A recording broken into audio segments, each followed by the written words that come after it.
ಬಾಗಲಕೋಟೆ ಮತ್ತು ದಾವಣಗೆರೆ ದಕ್ಷಿಣ ಕ್ಷೇತ್ರದ ಕಾಂಗ್ರೆಸ್ ಅಭ್ಯರ್ಥಿಗಳು ನಾಮಪತ್ರವನ್ನು ಸಲ್ಲಿಕೆ ಮಾಡ್ತಾರೆ. ಈ ಸಂದರ್ಭದಲ್ಲಿ ಅಭ್ಯರ್ಥಿಗಳಿಗೆ ಮುಖ್ಯಮಂತ್ರಿಗಳು ಉಪಮುಖ್ಯಮಂತ್ರಿಗಳು ಸಾಥ್ ಕೊಡ್ತಾರೆ.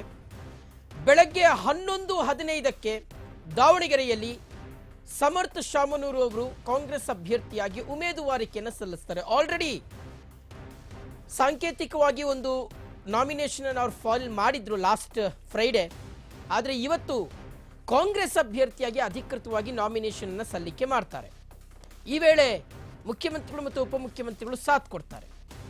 ಅದಾದ ಮೇಲೆ ಮಧ್ಯಾಹ್ನ 2 ಗಂಟೆಗೆ ಬಾಗಲಕೋಟೆಯಲ್ಲಿ HY ಮೇಟಿ ಅವರ ಪುತ್ರ ಉಮೇಶ್ ಮೇಟಿ ಅವರು ನಾಮಪತ್ರವನ್ನು ಸಲ್ಲಿಸ್ತಾರೆ. ಅದ್ಧೂರಿಯಾಗಿ ಮೆರವಣಿಗೆಯ ಮೂಲಕ ನಾಮಪತ್ರ ಸಲ್ಲಿಕೆ ನಡೆಯಲಿದೆ.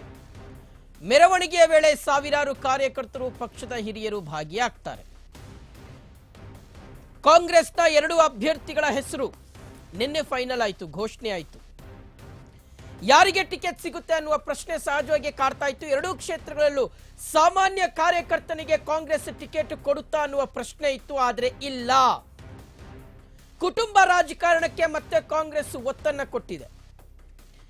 ದಾವಣಗೆರೆ ದಕ್ಷಿಣದಲ್ಲಿ ಶಾಮನೂರು ಕುಟುಂಬದ 3ನೇ ತಲೆಮಾರಿಗೆ ಟಿಕೆಟ್ ಅನ್ನು ಕೊಟ್ಟಿದ್ರೆ, ಮಗದೊಂದು ಕಡೆ ಬಾಗಲಕೋಟೆ ಕ್ಷೇತ್ರದಲ್ಲಿ ಕಾಂಗ್ರೆಸ್ ಅಭ್ಯರ್ಥಿಗೆ ದಟ್ ಈಸ್ ಉಮೇಶ್ ಮೇಟಿ ಅವರಿಗೆ ಟಿಕೆಟ್ ಅನ್ನು ನೀಡಲಾಗಿರುವಂಥದ್ದು.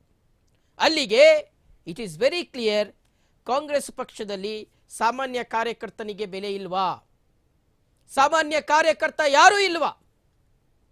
ಕುಟುಂಬ ರಾಜಕಾರಣ ಅನ್ನೋದನ್ನ ಪಕ್ಕಕ್ಕಿಟ್ರೆ ಪಕ್ಷದ ಅಸ್ತಿತ್ವ ಅನ್ನುವಂಥದ್ದು 2 ಕ್ಷೇತ್ರಗಳಲ್ಲಿ ಇಲ್ವೇ ಇಲ್ವಾ? ಈ ಪ್ರಶ್ನೆಗಳು ಸಹಜವಾಗಿ ಕಾಡ್ತಾ ಇದೆ.